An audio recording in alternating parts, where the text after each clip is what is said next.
So I'm gonna grab the bar, okay? You can have someone help you and spot you, and the way you want to get the bar up, you can do a couple of different ways, okay? You can even pick it up off a rack. If you have a squat rack, you want to pick it up off the rack right here, that's fine too. What you're gonna do is get your wrists above your elbows, okay? Don't let your shoulders come forward like this. Keep them back nice and tight. Keep your core nice and tight. Keep your feet about shoulder length apart. Keep your heels down as you do the exercise, so sit on your heels. And what you're gonna do is push straight up. And when you get to the top, you don't wanna stop right here. You wanna go for the total mobility, okay? You want the full range of motion, so press all the way up at the top. If you just stop here, it's gonna, over time, get the muscle tight and you won't have your full range of motion. So go all the way to the top, just like this. Come back down, and you're gonna stop about collarbone to chin level, okay? Keeping your elbows under your wrists. Push straight up, all the way to the top. Come back down, breathe out on the way up.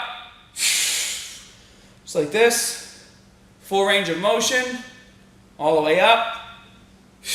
One more, full range of motion. And that's how you do a standing straight bar military press. So you're gonna lay down, you're gonna put your middle finger on that little line. Bring the bar up, okay? Get your shoulder blades together. And you're gonna bring the bar down across your nipple line and come down 90 degrees and push straight up, okay? Breathe in on the way down. Push up 90 degrees. Bring it down. 90 degrees, up. Now, so this is what you basically look like when you're on the pad. So I'm gonna get into my position, just like that. I'm gonna put my hands on the bar, and like I said, when you grab the bar, you're gonna make sure that your elbows are under your wrists. Shoulder blades are together, glutes are tight, core's tight. Now I'm gonna do 5 quick reps. So let's pay attention.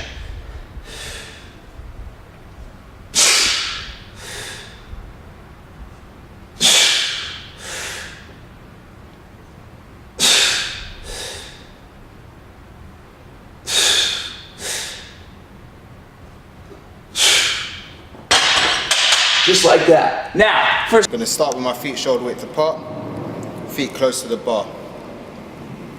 I'm going to use a supinated grip, which means my palms are facing up towards the ceiling.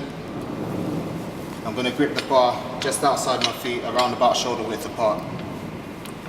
Just like the deadlift, I'm going to sit back into it, keeping a neutral spine, my head up and my shoulders back. And I'm going to deadlift it from the ground. Okay, now this bit, you need to make sure that you've got your back straight as well. I'm going to lower it to here. Now, from this point, I'm going to bring my fist towards my hips, which will complete the row.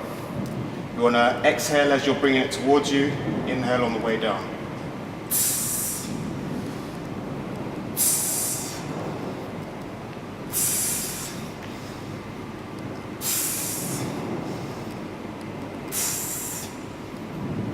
Okay, when you finish, deadlift it back down to the ground, and that's your set complete.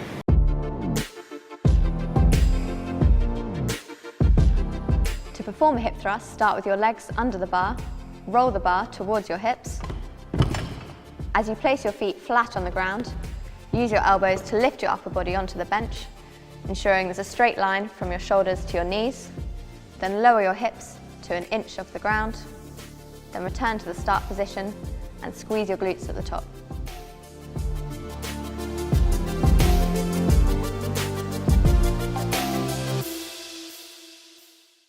get started with the bar. You want to keep your hands relatively close so you can utilize the natural shelf that will be built on your back with closed hands and going across your shoulders.